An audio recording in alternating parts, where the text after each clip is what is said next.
Bienvenido y quiero felicitarte por apartar este espacio para profundizar en la palabra de Dios. Ahora vas a escuchar un mensaje de la Iglesia Bautista Highview en español en Louisville, Kentucky, en Estados Unidos. Nosotros existimos para llevar a todas las personas a conocer y seguir a Jesús. Deseamos ser una iglesia bíblica, una iglesia cristocéntrica, centrada en el Evangelio, que tiene una predicación expositiva. ¿Qué es una predicación expositiva? Es aquella predicación que se enfoca en el texto bíblico, busca interpretarlo bien y aplicarlo legítimamente a la vida de las personas. Ahora, yo quiero invitarte a que no solo escuches la predicación expositiva, sino que tú seas un oyente expositivo, que seas un oyente que abre su Biblia, que busca en el texto, que trata de entender la Escritura y aplicarla a tu vida. Oramos que Dios bendiga su palabra y que tú puedas conocer más a Cristo.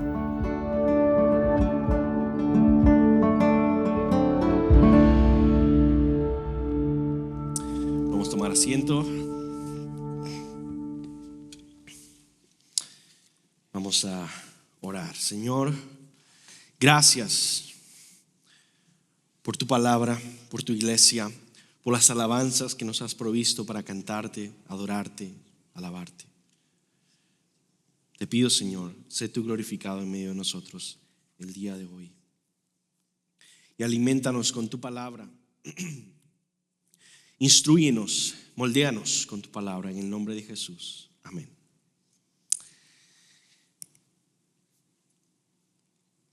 Si les pregunto, ¿cuál es la prioridad principal del cristiano?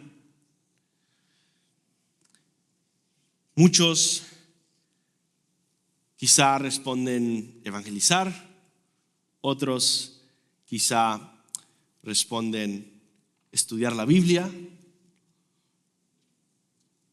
orar quizá. Pero lo que tienen en común todas las cosas que los cristianos hacemos y todos los mandamientos que el Señor nos ordena a hacer es precisamente cuando profundizamos en qué los une, qué hay debajo de todo ello, y profundizamos más y más y más y más, como si fuera un árbol lleno de frutos diferentes y hojas y ramas, y vamos viendo qué hay debajo y detrás, y llegamos al tronco y seguimos bajando y llegamos hasta la raíz y decimos, ¿qué es esto que está ahí? Es la adoración.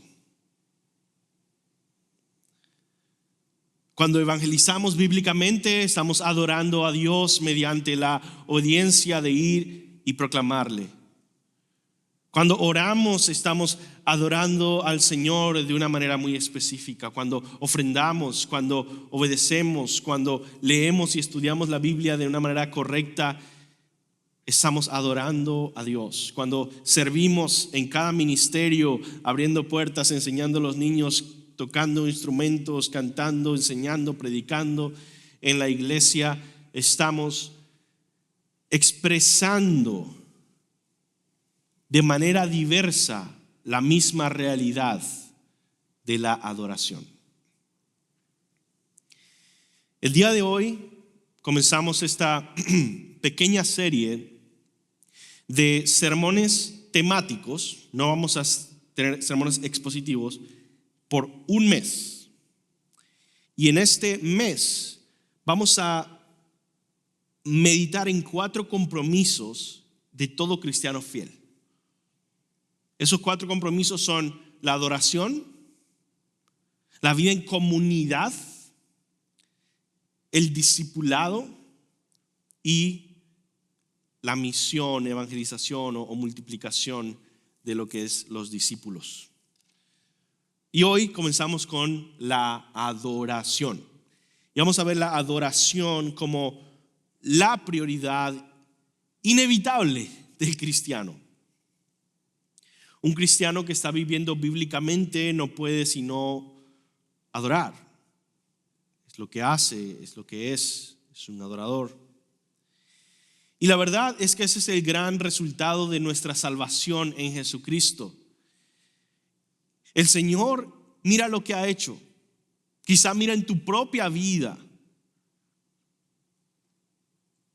¿Qué ha hecho Jesús al venir, nacer, vivir, morir, resucitar y ascender en gloria? ¿Qué resultado ha dejado en este mundo? El resultado que ha dejado es un pueblo de toda tribu, lengua y nación, de personas que le odiaban, que le aborrecían por naturaleza, que le ignoraban, que le menospreciaban, que no le daban gracias, que no le obedecían, que no querían conocerlo, que no querían acercarse a Él, que estaban muertos en sus delitos y pecados, que estaban esclavizados al poder y al dominio del mal, que estaban bajo la muerte y bajo Satanás. ¿Y qué ha dejado el Señor?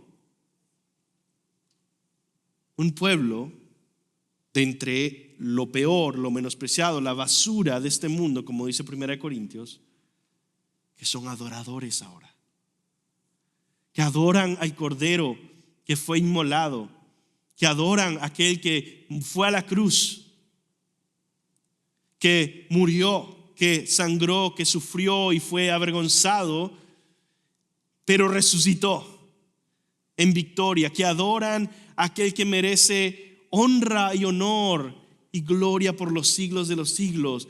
Un pueblo de gente que eso somos pecadores, débiles, imperfectos en tantas maneras, pero somos de Cristo, somos redimidos, hemos sido comprados por la sangre del Cordero que fue inmolado, somos suyos, somos sus pecadores, y porque somos suyos somos santos,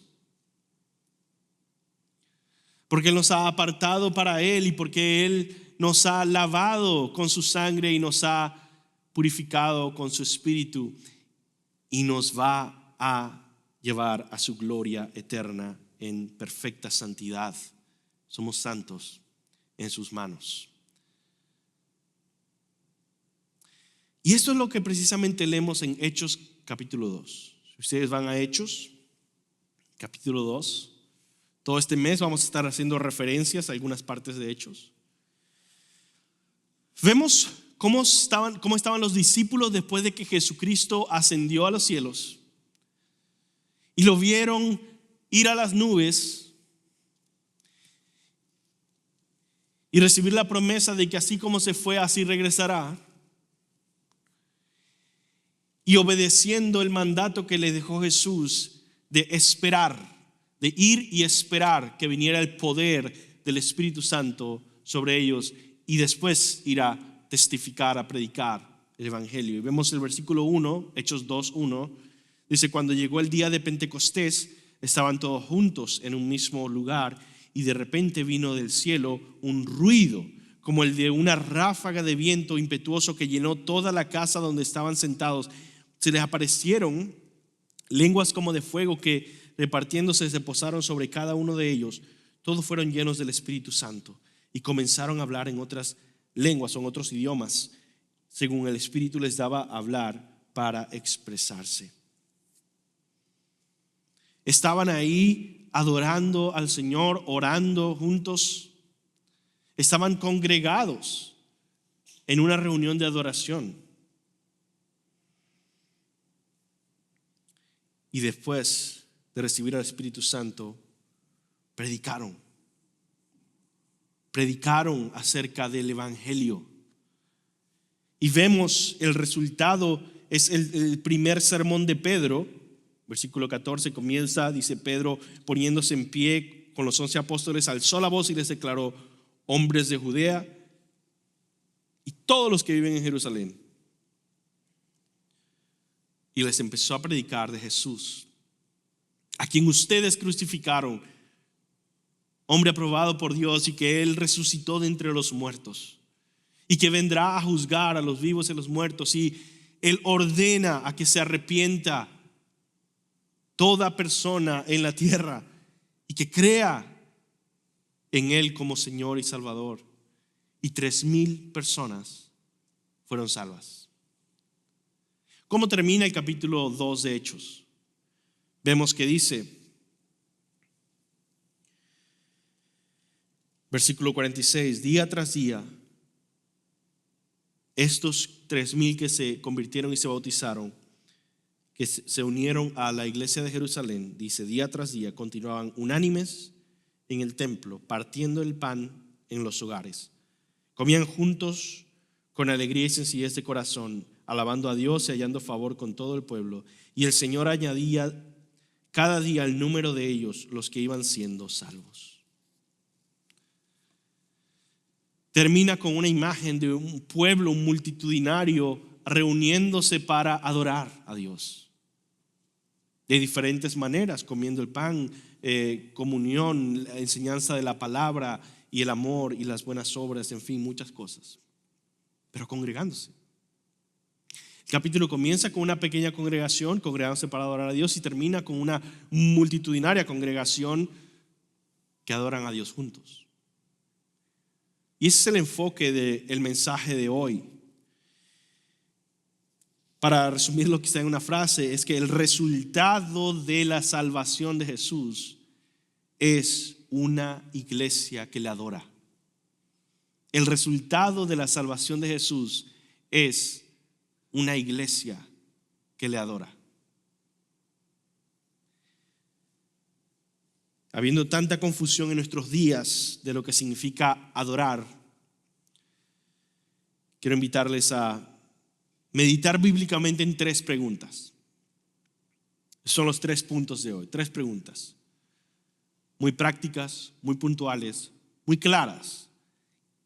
¿Qué es adorar? Primero que todo, ¿qué es adorar? Segundo, ¿cómo debemos adorar? Y tercero, ¿cuándo debemos adorar? Primero, ¿qué es adorar? Adorar, de acuerdo a la palabra de Dios, adorar es lo que hacemos por naturaleza los seres humanos. Adorar es la naturaleza del hombre. Adorar es atesorar, anhelar, celebrar y buscar. Los seres humanos no son como las piedras. Los seres humanos no son como el polvo sin vida. Tienen anhelos, tienen cosas que atesoran, están en búsqueda de algo. Somos criaturas hechas para adorar. Salmo 150, versículo 6 dice, todo lo que respire alabe al Señor. Aleluya, dice. Salmo 95, el 6 al 7 dice, doblemos la rodilla ante el Señor nuestro Hacedor, porque Él es nuestro Dios. Ahora quizá estás confundido y dices, pero ¿cómo que adorar es todo lo que hacemos? Entonces la gente que adora terriblemente también está adorando. Y yo diría sí y no. Estamos tratando de responder la pregunta, ¿qué es adorar? No qué es adorar de una manera que agrade a Dios, eso ya es otra cosa. Adoración es inevitable. El ser humano es un adorador desde el nacimiento y hasta la muerte. Sin embargo, al caer en pecado la humanidad, nuestros corazones continúan adorando, pero de una adoración desviada y desordenada. Y eso es lo que nos enseña la Biblia. La Biblia enseña que aquellas personas que tú conoces que aún no son salvas, también son adoradores como tú. Pero por el pecado su adoración está desviada y desordenada y es pecaminosa y aborrece al Señor. Eso es lo que enseña la Biblia. Especialmente pienso en pasajes como Romanos 1:25.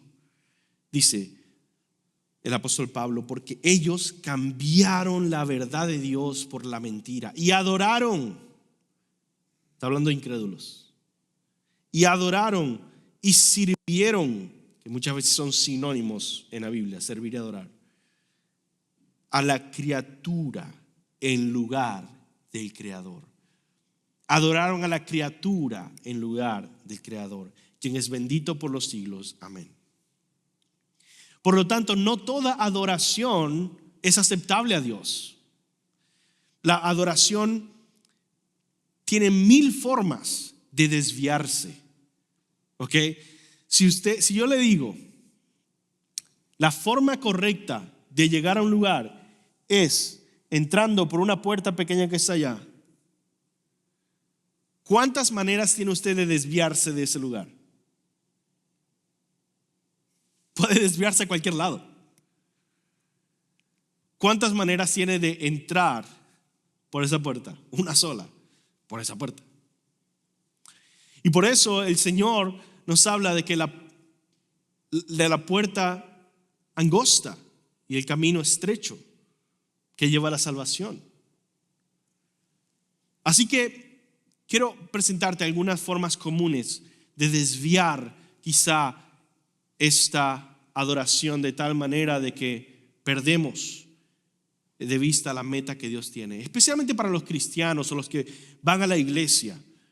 Por ejemplo, vemos primero un tipo de adoración que es externa, que es sin corazón, que es solo una obediencia corporal, pero no genuina. Y es hipocresía, es pura religión. Dios aborrece ese tipo de adoración. Constantemente Jesús regañó a los fariseos por enfocarse tanto en hacer todo con precisión, pero sus corazones estaban lejos del Señor. Mateo 15, del 8 al 9, dice exactamente esto. Jesús dice: este pueblo de labios me honra, mas su corazón está lejos de mí. Esto pasa muy seguido en las iglesias. Creemos que por llegar con una ropa más llamativa o más religiosa o más elevada y ser parte de quizás ciertos ministerios y ciertas formas admirables y visibles y tener la Biblia que tenga la mejor cobertura, de la mejor piel y tener los vocabularios y conocer las canciones, que ya por eso estamos bien. Pero tenemos que preguntarnos, ¿dónde está nuestro corazón? Este pueblo de labios me honra, mas su corazón está lejos de mí. Hay otro error opuesto en las iglesias que sucede, y es aquella adoración emocionalista que está divorciada de la verdad, que no quiere nada que ver con la Biblia. Y esto es muy común en Latinoamérica y entre las iglesias hispanas en Estados Unidos. A tal punto que a mí me dijeron muchas veces en mis primeros años de cristiano: no leas tanto la Biblia que te vas a enfriar. No leas tanto la Biblia que te vas a enfriar. ¿Qué quiere decir enfriar? Voy a dejar de enfocarme en el emocionalismo. Y por lo tanto, yo viví momentos muy difíciles porque yo no sabía que era la verdad, pero lo intuía por el Espíritu Santo, ¿verdad? Y yo veía a gente, ¿verdad?, cayéndose y temblando y diciendo esto y lo otro, y yo diciendo: yo estoy abandonado por el Señor, quizá, ¿verdad? Pero por otro lado veía que las prioridades de estas personas quizá no eran la gloria de Dios, y eran ser vistos por otros. Y yo decía: ¿cómo es esto? ¿Qué es lo que importa realmente? Entonces la Biblia nos enseña que lo que importa no es el emocionalismo, no es gritar para que todos nos escuchen en la congregación y tirarnos en el piso justo en el frente donde todos nos vean, no es levantar las manos y temblar de tal manera que todos vean que Dios tiene su mano especialmente sobre nosotros. No. y mucho menos si es un emocionalismo divorciado de la verdad, que no le interesa examinar si algo es bueno o malo, si algo es agradable a Dios o no, si es bíblico o antibíblico, si viene del enemigo o de Dios. Porque la pregunta que tenemos que hacernos es: ¿a qué Dios estamos adorando? ¿Cómo sabemos que estamos adorando al Dios verdadero? Porque en nuestro corazón humano somos adoradores por naturaleza, pero naturalmente tendemos a una adoración desviada de Dios. ¿Entendemos? Y por eso tenemos que tener una constante guianza de la Biblia para llevarnos a una adoración agradable a Dios. Jesús dijo en Juan 4:22: ustedes adoran lo que no conocen. Ustedes adoran lo que no saben. ¿Qué hacemos entonces? Pues apegarnos a las Escrituras para conocer al Dios que adoramos y para conocer qué es la adoración bíblica.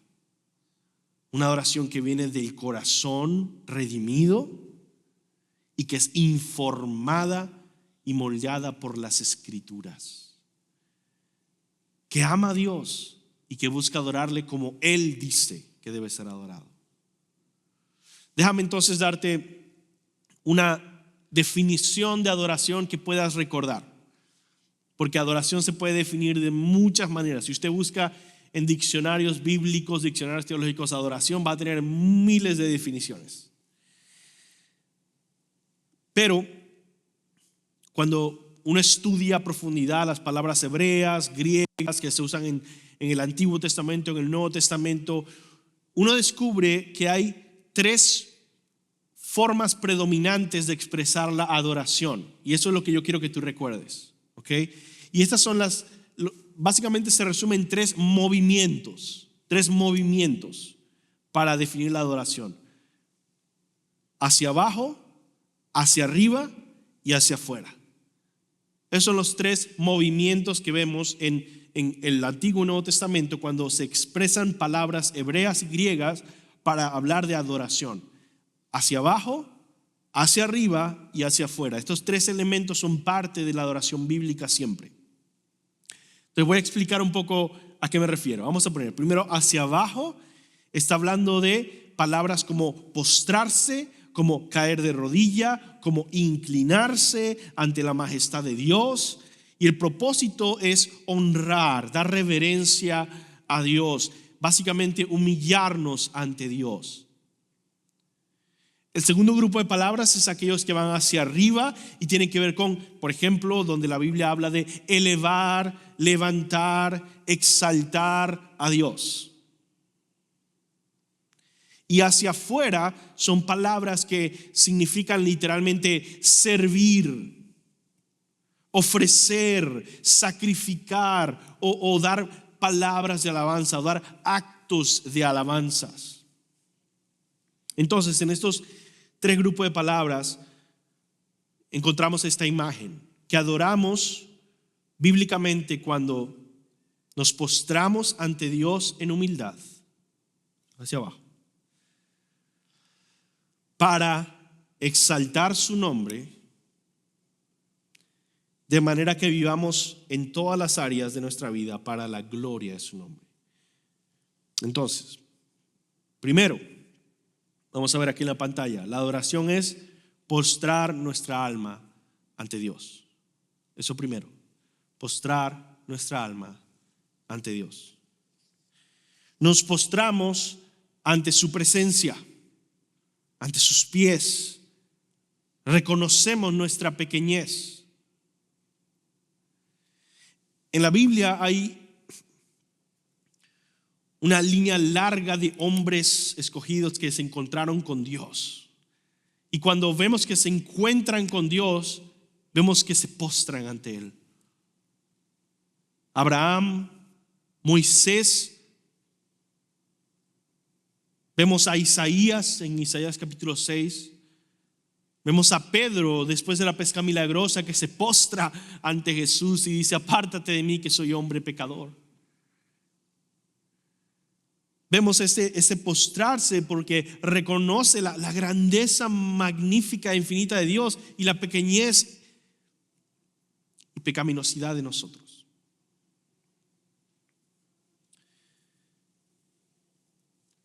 Un comentario sobre esto y sobre cada una de las cosas que voy a decir sobre qué es adorar. Una y otra vez, cuando estudiamos qué es adorar bíblicamente, la Biblia nos recuerda que adorar no se trata de nosotros.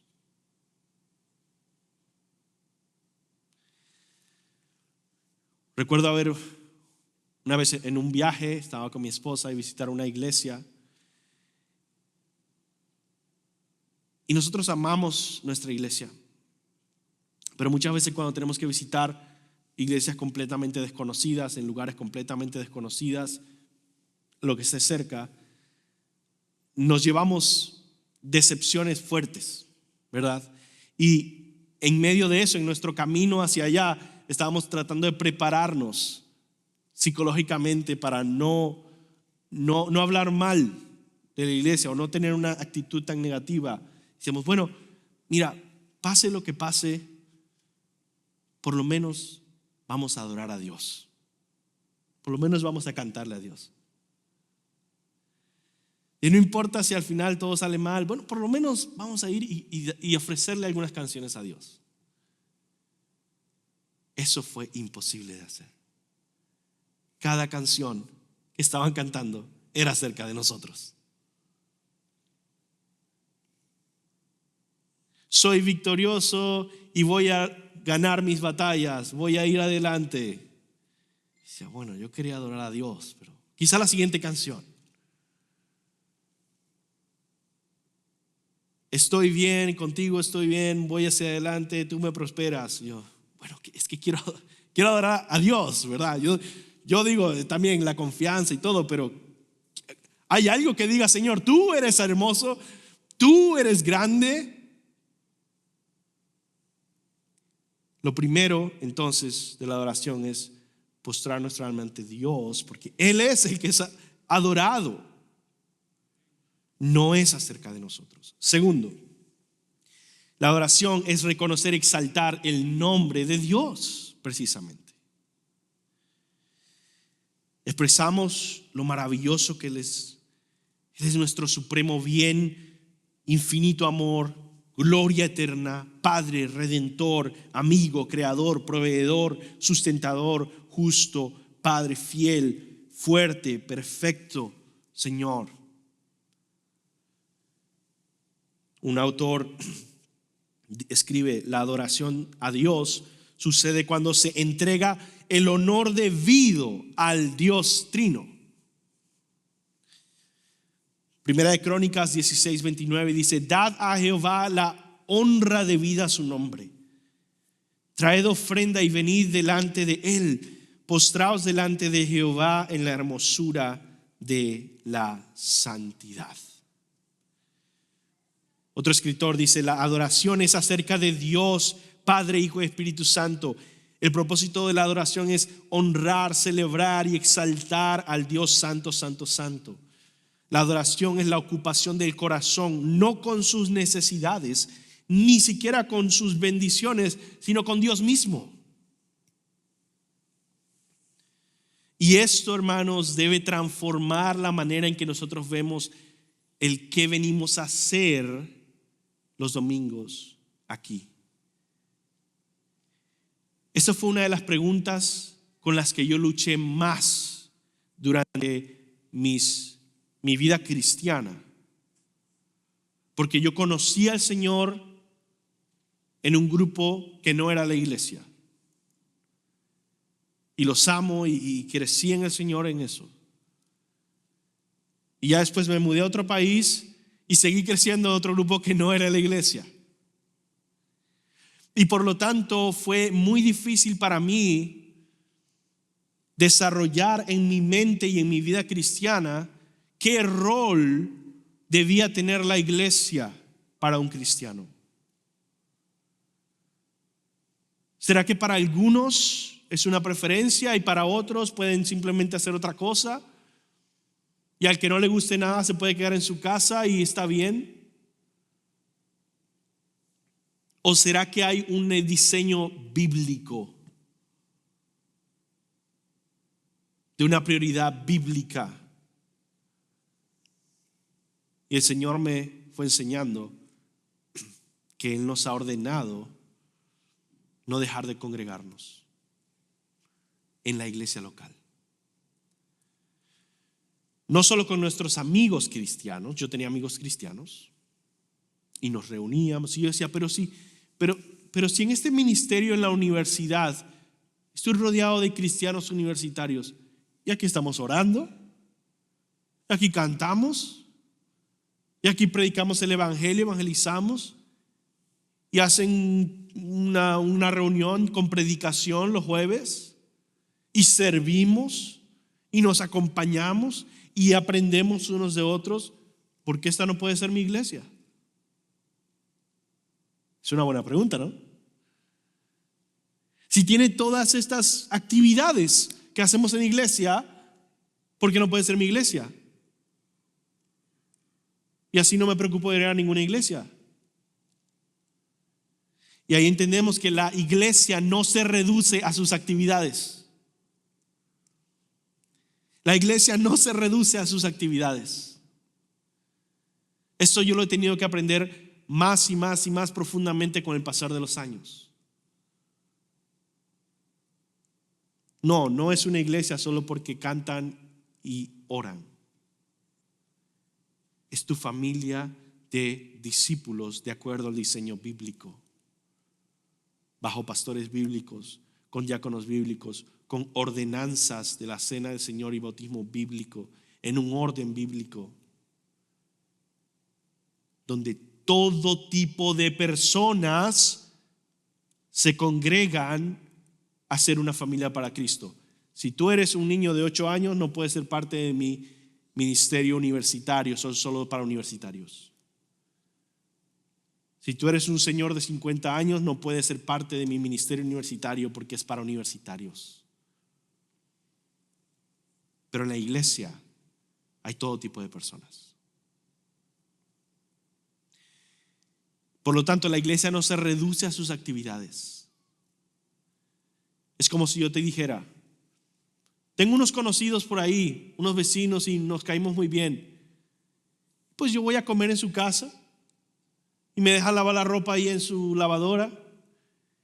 Y yo paso por ahí y a veces les ayudo a limpiar el piso. Mira, esas son las actividades que hago con mi familia. Bueno, ya no voy a ir más nunca donde mi familia. Ahora ellos son mi familia. Pregunta, ¿es eso cierto? ¿O tu familia sigue siendo tu familia?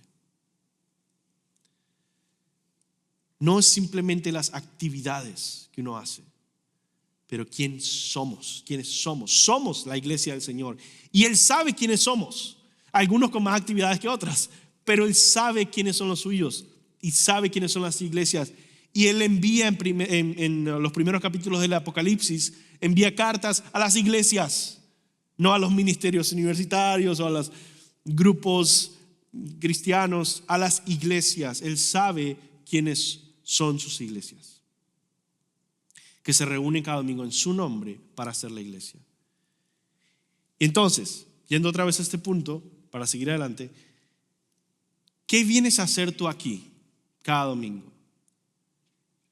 Somos convocados por Dios para venir, postrar nuestra alma ante Él y reconocer y exaltar su nombre. Venimos a darle a Dios lo que Él merece por ser Dios y lo que Él nos ha llamado a darle por ser Dios, que es gloria y exaltación. Y por lo tanto no se trata de mí. Y por lo tanto no es acerca de si me gustaron más las canciones o no, o si sentí que me ayudaron o no las predicaciones. Es que vine a dar gloria al que lo merece. Y por último, la adoración es nuestra manera de vivir ante Dios. Nuestra manera de vivir ante Dios. Primera de Juan 4:20 dice, si alguno dice yo amo a Dios y aborrece a su hermano, es mentiroso. Pues el que no ama a su hermano a quien ha visto, ¿cómo puede amar a Dios a quien no ha visto? La adoración no es simplemente cantar, es primeramente un ejercicio del alma y se expresa en todo tipo de acciones. En cómo interactúas con la gente, en cómo obedeces a Dios, en cómo cantas, en cómo oras, en cómo te arrepientes, cómo sacrificas por Dios y para Dios. Toda la vida debe ser una expresión de adoración. Es la totalidad de la vida. John Piper, famoso predicador, resume, y es interesante porque esto yo no lo saqué de John Piper, pero leyendo veo que estas tres características están en su definición de adoración. Se las leo. Dice así John Piper: la esencia de la adoración es conocer a Dios verdaderamente y luego responder desde el corazón a ese conocimiento al valorar a Dios, atesorar a Dios y apreciar a Dios, a disfrutar de Dios, estando satisfecho con Dios por encima de todas las cosas terrenales. Y luego esa satisfacción profunda en Dios se desborda en actos demostrables de alabanza que salen de los labios y en actos demostrables de amor al servicio de otros por causa de Cristo. En otras palabras, en la adoración nosotros venimos ante Dios derramando nuestro corazón, exaltamos a ese Dios que lo merece y al cual nos deleitamos y vivimos para su gloria en amor con otros. Vamos a la segunda pregunta que tenemos. Si esto es adorar, entonces, bíblicamente, ¿cómo debemos adorar? Yo aquí voy a pasar rápidamente por esto, 3 cosas. Ahora, yo puedo tener una lista de 100 formas en cómo debemos adorar. Así que esto no representa todo lo que la Biblia enseña sobre esto, pero 3 cosas importantes que tener en cuenta. ¿Cómo debemos adorar?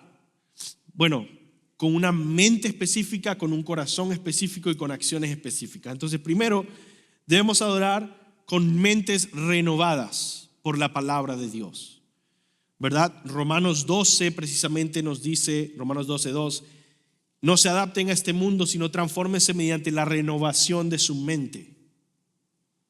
La renovación de su mente. Efesios 4:22 dice, en el cual la anterior manera de vivir, ustedes se despojaron del viejo hombre, sean renovados en el espíritu de su mente y se vistan del nuevo hombre.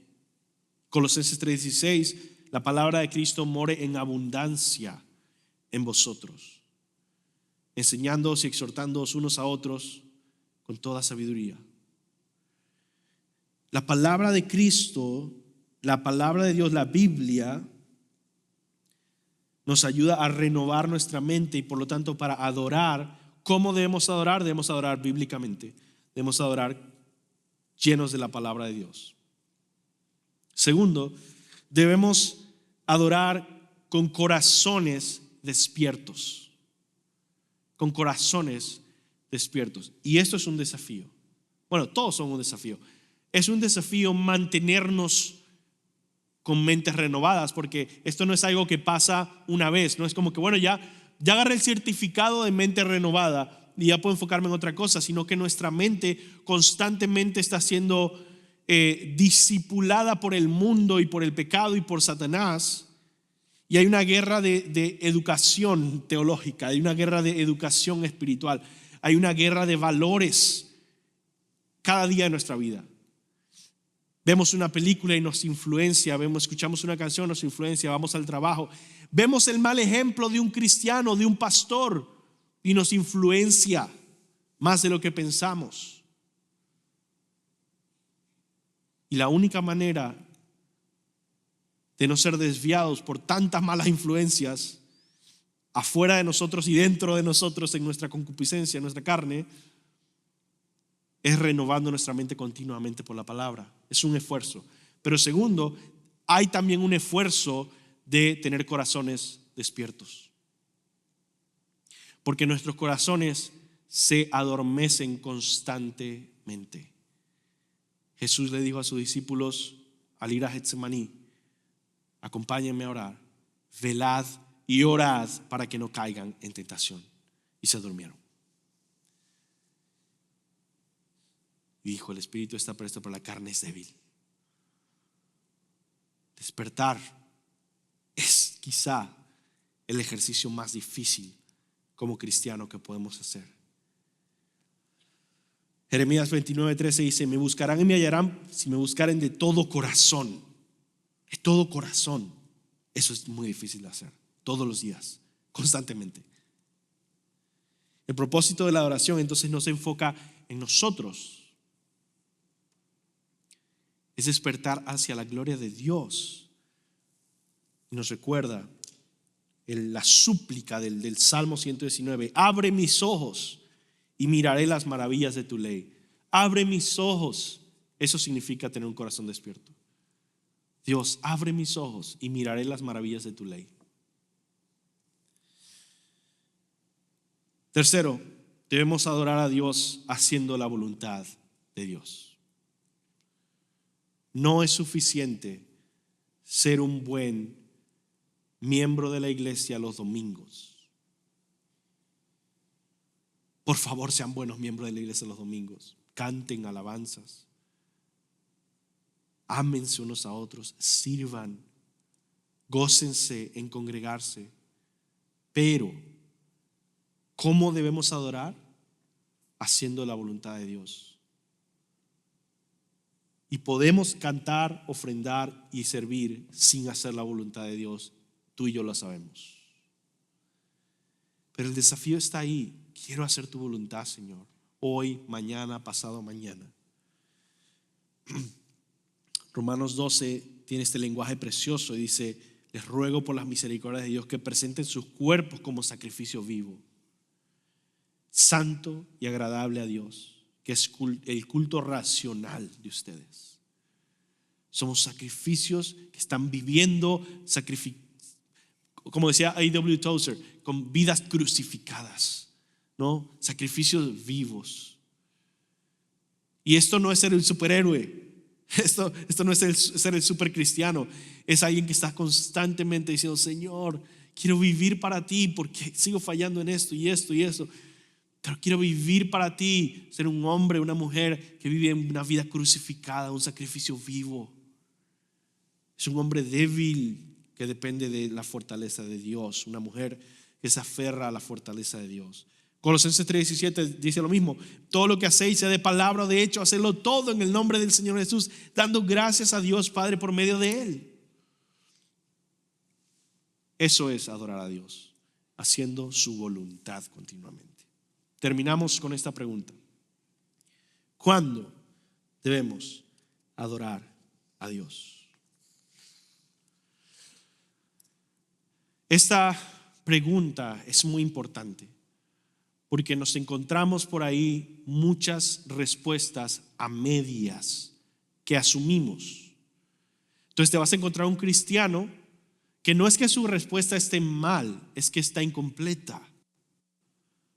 Y dice, bueno, adorar significa, bueno, cuando yo estoy en mi cuarto y empiezo a leer la Biblia y le canto a Dios, y eso es realmente adorar. Todo lo demás es como que, bueno, extra, pero esto es adorar a Dios.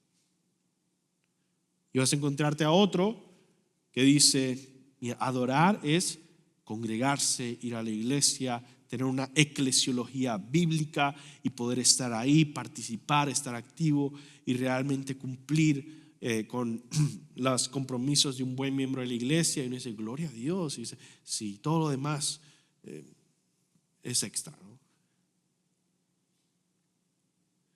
Y hay alguien más que dice, no, es estar ahí mañana y noche con la familia, con la esposa y con los hijos y reunirlos y enseñarles la Biblia y memorizar las escrituras y orar y tener el culto familiar. Eso es adorar a Dios. Todo lo demás, bueno, va y viene, no es tan importante. Cada una de esas respuestas no es que están incorrectas, es que están incompletas. La razón por la que están incompletas es que no están ciegas a entender que hay diferentes esferas en nuestro mundo, diferentes mundos en nuestro mundo, de los cuales Dios tiene instrucciones de cómo y cuándo debemos adorar. Y debemos vivir, así como nuestra vida es diversa, vivir para Dios en esa diversidad. Y por lo tanto, básicamente la respuesta a esta pregunta que tengo, puedo hablar mucho de esto, pero son 3 cosas. ¿Cuándo debemos adorar? Bueno, cuando estamos a solas, cuando estamos invirtiendo en nuestra familia y obviamente en la iglesia. Entonces, primero, debemos tener una adoración personal. La esencia de la adoración personal es alimentarse de la palabra, orar y obedecer en amor. Palabra y la oración, la obediencia. ¿Ok? Entonces yo empiezo a desafiarme y decir, wow, estoy leyendo la Biblia, ahí hay planes de lectura, puede tenerlo, puede tratar de ayudar y avanzar en esa lectura bíblica. Pero estoy interactuando saludablemente con la Biblia, quizá meditando en ella, quizá memorizándola, quizá escribiéndola, quizá compartiéndola, viviéndola. Pero orar, ¿estoy orando? ¿Cómo puedo mejorar en eso? En mi vida personal. Mi vida personal. Sí, estoy invirtiendo en familia, pero ¿qué pasa con mi vida personal? Estoy obedeciendo, creciendo en obedecer en áreas que yo sé que debo obedecer. Cuando te levantes en la mañana, ora al Señor. Lee aunque sea un versículo. Dice Salmo 5:3. Oh Señor, de mañana oirás mi voz. De mañana me presentaré ante ti y esperaré. Un hermano esta semana me animó a ponerme creativo con la tecnología, ¿verdad? A encontrar una aplicación donde me estuviera trayendo versículos frente a mí como notificaciones durante el día. Y uno dice, oh wow, estoy meditando ahora en esto, oh cuando me despierto, durante el día. Y decir, quiero reaccionar a esos versículos con una pequeña oración. Quiero reaccionar ante esos versículos durante el día con una meditación en ellos. Ante los desafíos de tu vida, aférrate al Señor, ¿verdad? Al comer, agradece a Dios, cántale durante el día, expresa el amor de Dios a la gente a tu alrededor, a los vecinos, y al acostarte, pide perdón al Señor y renueva tu relación con Él. En segundo lugar, hay una adoración familiar. Y la gran meta de la adoración familiar, si queremos ser realmente bíblicos, y lo que encontramos en la Biblia, no hay realmente tantos métodos. En la Biblia no establece cierto ritmo específico para una adoración familiar, pero lo que sí nos lleva es una ordenanza de llenar nuestra familia de la palabra de Dios y la oración y la obediencia. Pero llenarla de la palabra de Dios y la oración y alabanzas al Señor, gratitud al Señor. Eso está específicamente en Deuteronomio 6, donde dice: escucha Israel, el Señor nuestro Dios, el Señor uno es, y amarás al Señor tu Dios con todo tu corazón, con toda tu alma y con todas tus fuerzas. Estas palabras que yo te mando estarán en tu corazón, y las repetirás a tus hijos, y hablarás de ellas sentado en casa o andando por el camino, cuando te acuestes y cuando te levantes. Las atarás a tu mano como señal, y estarán como señal entre tus ojos. La escribirás en los postes de tu casa, en la puerta de tus ciudades. Es decir, continuamente está buscando llenar su familia de la palabra de Dios, de una relación con Dios. Esa es la meta. ¿Estás haciendo eso? Y si no, ¿cómo puedes hacerlo? ¿Cómo puedes hacerlo? Y por último, la adoración congregacional. En Hebreos 10:24 dice: consideremos cómo estimularnos unos a otros al amor y las buenas obras, no dejando de congregarnos, como algunos tienen por costumbre, sino exhortándonos unos a otros, y mucho más al ver que el día se acerca. Y es aquí donde tenemos que hacernos la pregunta: si congregarse en la iglesia no es esencial, entonces ¿por qué los cristianos perseguidos insisten en congregarse? ¿Por qué en China sigue habiendo esta iglesia subterránea donde ellos saben que si los encuentran van a sufrir grandes consecuencias? ¿Por qué en Cuba siguen tratando de seguir comenzando iglesias si pueden simplemente quedarse en su casa y ya? ¿Por qué a través de los siglos han habido mártires y congregaciones enteras decimadas y con gran sufrimiento por congregarse? Y si no entendemos y no tenemos ese compromiso, entonces algo no estamos entendiendo que todos nuestros hermanos fieles sí entendían. Y es que hay un compromiso serio por congregarnos. No porque nos guste o no nos guste, es que van a empezar a dar un mensaje que si me interesa o no. Es porque es parte de una prioridad cristiana. Porque queremos honrar a Jesús y ser fiel en ese ordenanza, ese llamado, esa convocatoria que nos hace. Y es una de las marcas más importantes de un cristiano, que la Biblia establece como una de las marcas de un cristiano en cuanto a acciones, cosas que hace: bautizarse, tomar la cena del Señor, congregarse. Son marcas que acompañan a todos los cristianos. Y por lo tanto, esto es básicamente para concluir, por lo tanto, es imposible decir que vivimos bíblicamente como cristianos si no tenemos un compromiso de congregarnos. Podemos ser salvos, pero no podemos decir que vivimos bíblicamente si no tenemos un compromiso serio con congregarnos. ¿Cómo podemos mejorar entonces al congregarnos, al adorar? Bueno, primero, enfoquémonos con celo en la alabanza y predicación durante el servicio.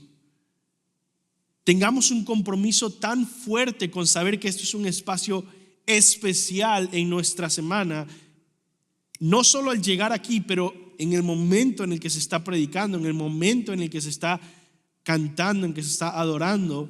Es tan especial, tan importante, tan apartado. De ahí viene la palabra santo. Es un momento santo, santificado. Y si yo empiezo a tratarlo como un momento apartado para Dios, un momento santo donde Él nos está convocando, entonces mis impulsos de interrumpir ese momento va a ser más natural, porque entiendo que estoy en un momento en el que Dios me está requiriendo intensamente una atención santa. Y por lo tanto, pueden haber muchas necesidades alrededor, pero podamos decir: mi prioridad en este momento es lo que el Señor me está ordenando, a enfocarme en la adoración, en la predicación. Yo quisiera que todos los miembros de la iglesia y todas las personas pasadas y futuras que sean parte de Javier en Español puedan con todo el corazón santificar este momento. No por mí, no importa si yo estoy predicando o alguien más está predicando, no por mí, ni por ninguna persona específica, por Dios.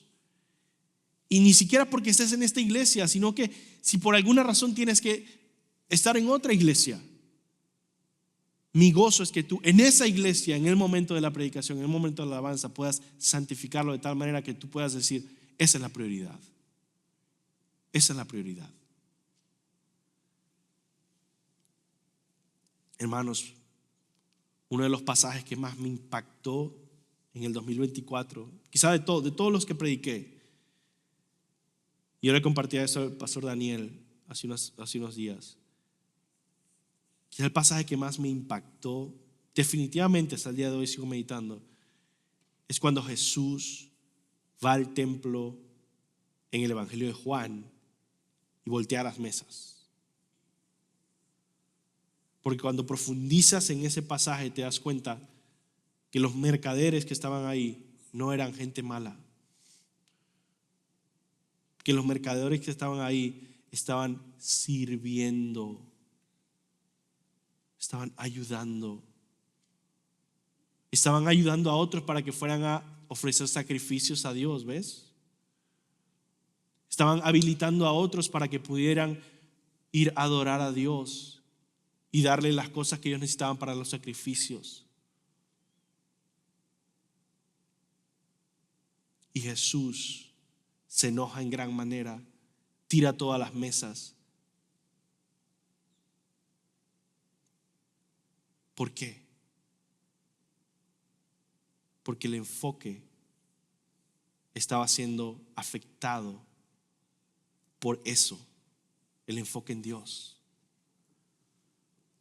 Yo quiero obedecer a Jesús personalmente, de tal manera que yo pueda decir, eso es una prioridad, Señor. No quiero que otras cosas, aunque sirvan, otras cosas sean el enfoque cuando estamos adorando y predicando. Eso es el mensaje de hoy. ¿Cómo puedo mejorar en la adoración congregacional? Finalmente, enfocándote cuando hay el momento de alabanza, de predicación, de adoración. No faltando a la iglesia, viniendo con un compromiso serio, creciendo en santidad, en fe, ofrendando y diezmando, llegando a tiempo, como una ofrenda de adoración a Dios es el llegar a tiempo. Señor, lo hago por ti, me esfuerzo para llegar a tiempo por ti. Y recordar que Cristo murió precisamente para hacernos adoradores. Cristo murió precisamente para formar una iglesia que se reúne a adorarle en anticipación a la gloria venidera. Entonces, el propósito y la prioridad de nuestra vida debe ser la adoración. Los primeros de los 10 mandamientos se enfocan en eso. El mandamiento más importante de Jesús se enfoca en eso. La prioridad es la adoración.